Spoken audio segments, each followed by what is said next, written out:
Yes, I will. I'll do whatever it takes not to get there. Just telling you how it works. This has to be fully lived out. I had a friend make a statement to me one day, and it rocked my world. When I got saved in high school, I didn't realize the impact that it made. I was such a bad kid, and I didn't even realize it until I was a grown man. I go to my parents' house, a guy that I hung out with, his dad was a pastor. We did things in this young man's house that you shouldn't do. We'd go in his bedroom, put a towel in the door, open the windows, smoke in his bedroom, drink. We did all kinds of things. This young man came to my parents' house about 5 years ago. I'm at my parents' house, my mom said, the door's for you. I'm going, I don't have any friends. I need more friends that live in LA. They're all either in prison, they're dead, or they're on drugs. And that's the gospel truth. Some of them are still drug dealers. So I go to the door, it's a young man by the name of Benjamin Isaac. I grew up with him. He said, I just wanted to share something with you, man. Do you remember when you got saved in high school? I'm going, yeah. He said, you've impacted my life. I'm thinking, really? You've been on crack for the last 10 years. How did I impact your life? He had on a 3-piece suit on my front porch. He said, I'm a youth pastor now. He said, every time I would get high, I'd see your face. He said, you impacted me because I saw a real Christian in school. He said, you're the reason why I'm serving Christ today. He was raised in a Christian home. His dad was a pastor. He said, you impacted my life by your lifestyle in high school. One semester, a half a semester of high school impacted his life. A half a semester. Because before leading up to that, I was the worst kid on campus. So in other words, 6 months of my high school career impacted his life. Here's the question. Whose life are you impacting? Whose life? Who knows that you're fully living out your faith? I'm not talking about when people walk by you, you pull out the Bible. I'm talking about you really living out your faith. People know you're saved. They know you're devoted. You consider the decision that you're making. Because let me tell you, you can't be in a love affair unless you really consider it. Unless you're going to be purely devoted, committed. God's looking for committed people. You're not willing to be committed? He's not looking for you. He's looking for committed people. Let me tell you tonight, young people, I didn't come committed overnight. It took time. It was a process. I was so on fire when I first got saved. I was living out my faith. And then things started to happen.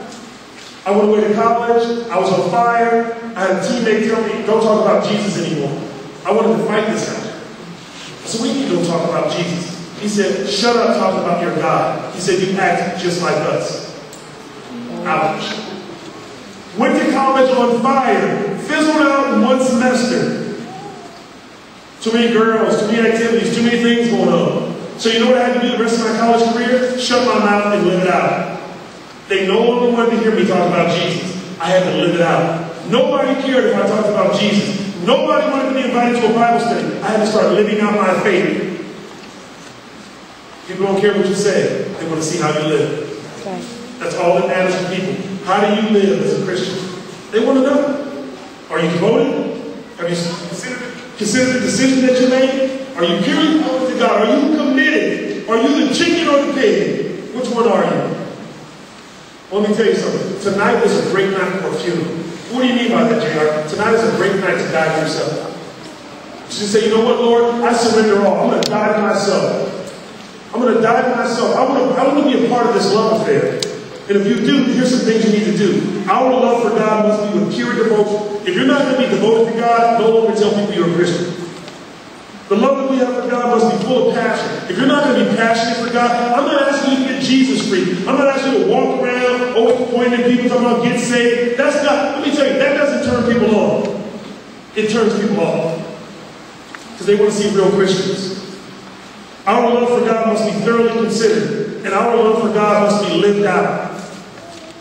Do you know that every single person in this room has equal access to Jesus? Let me give you a little story. When Jesus was crucified, what was on his left and on his right? 2 men on the cross being hung with him. They're being crucified. One man said, would you remember me when you get into glory? He said, today you'll be with me in paradise. The other guy was arrogant. He said, if you're the Christ, save yourself. Let me explain something to you. Thief. Jesus in the middle. They both have equal access. Only one accepted. Everybody in this room has equal access to Jesus. To be in a love affair with him. You all have equal access. Here's the question. Who in this room is willing to say, you know what? I want to be in this love affair.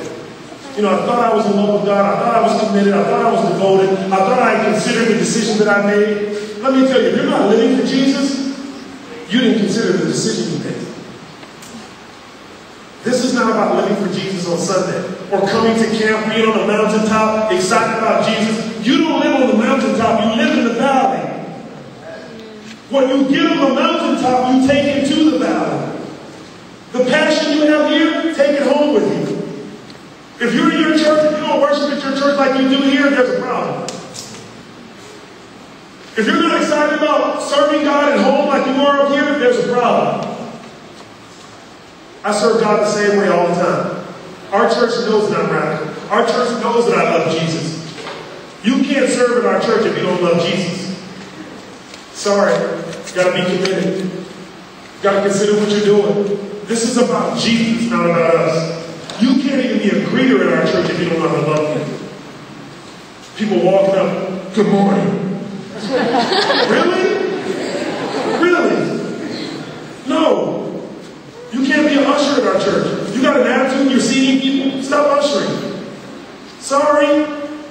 It's about the love of Jesus Christ coming out of you. People seeing it. You're a reflector of Jesus Christ. And if people don't see the Christ in you, there's a problem. So by the sound of my voice, every boy and girl in this room, if you do not know Jesus Christ as your personal Lord and Savior, you say, JR, I want to be in this love affair. I want to be committed to God. I don't want to be divided any longer between God and the world. I want you to do me a favor. I'm going to count to 3. When I get to 3, if you stand up, I'm going to ask you to sit down because you're not serious. So I'm going to give you an opportunity to